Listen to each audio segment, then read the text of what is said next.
Bonjour à tous, vous êtes sur OnRMS pour nos émissions consacrées au Festival de Cannes. Aujourd'hui, nous nous intéressons aux stars du Festival de Cannes. Donc, nous avons avec nous Aude, la responsable de communication, et Laura, la responsable des émissions du Festival de Cannes. Du Festival de Cannes, c'est toujours un sujet assez large. Et pour commencer, quelles sont les stars présentes cette année au festival ? Comme d'habitude, non, pas comme d'habitude. Donc, bien sûr, il y a tous ceux du jury, dont nous avons déjà fait une émission, on va pas revenir non plus 10 fois dessus, donc notre chère Jane et compagnie. Ensuite, il y a bien sûr tous les acteurs qui font partie des films de la sélection officielle, donc on peut s'attendre à Marion Cotillard, je pense, avec son beau Guillaume Canet. Ou également Robert Pattinson et Julianne Moore ou encore toutes les stars françaises pressenties pour Saint-Laurent. Donc on peut parler de Gaspard Ulliel, les filles, tenez-vous à notre actu, ou encore Jérémy Régnier ou Léa Seydoux qui a aussi fait parler d'elle l'année dernière au festival. Oui, dans le cadre du film La vie d'Adèle. Donc du coup, tu as cité pêle-mêle pas mal de stars. Quelles sont celles qui méritent d'être soulignées ? Elles peuvent toutes être soulignées parce qu'elles ont toutes du potentiel. Elles ont fait des films assez connus. Mais c'est vrai que je pense que Léa Seydoux s'est démarquée dans le film La vie d'Adèle et qu'elle a été vraiment transformée dans le film La vie d'Adèle. Elle avait les cheveux bleus, on la reconnaît quand même pas vraiment, c'est une fille mignonne. Et elle a vraiment, je pense, prouvé que c'est une actrice qui a beaucoup d'avenir devant elle et qu'elle peut se fondre dans beaucoup de rôles différents.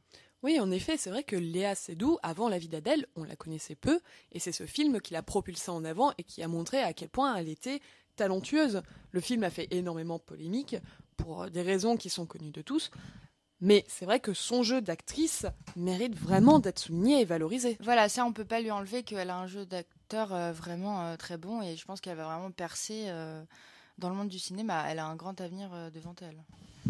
Là déjà ça a commencé, on a pu depuis La vie d'Adèle, elle a quand même fait pas mal de trucs. T'as un peu l'impression de la voir partout, plus à la limite que sa partenaire dans La vie d'Adèle, qui est Adèle, je dirais pas le nom parce que je vais encore me planter. Mais c'est vrai qu'on la voit plus, elle a quand même fait La Belle et la Bête, elle a été avec Vincent Cassel, c'est quand même un acteur reconnu maintenant, même à Hollywood, donc c'est vrai que... Et en plus, elle est française, ça mérite d'être souligné.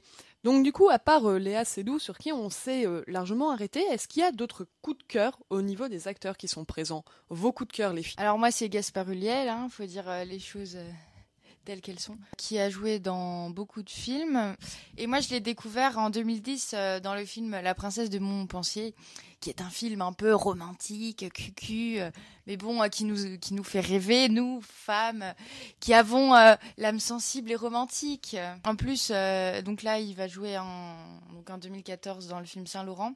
Donc, il faut d'ailleurs souligner le film Saint-Laurent est le deuxième film qui sort à propos du créateur. Et pour toi, Laura, du coup, ton gros coup de cœur du festival ? Il plaît vachement aux filles, donc bien sûr ça va être lui, donc qui va être mis en plus en avant avec le film Map to the Stars. C'est donc Robert Pattinson. J'adore les Robert, moi.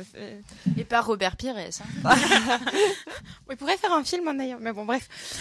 Donc parce que il a quand même.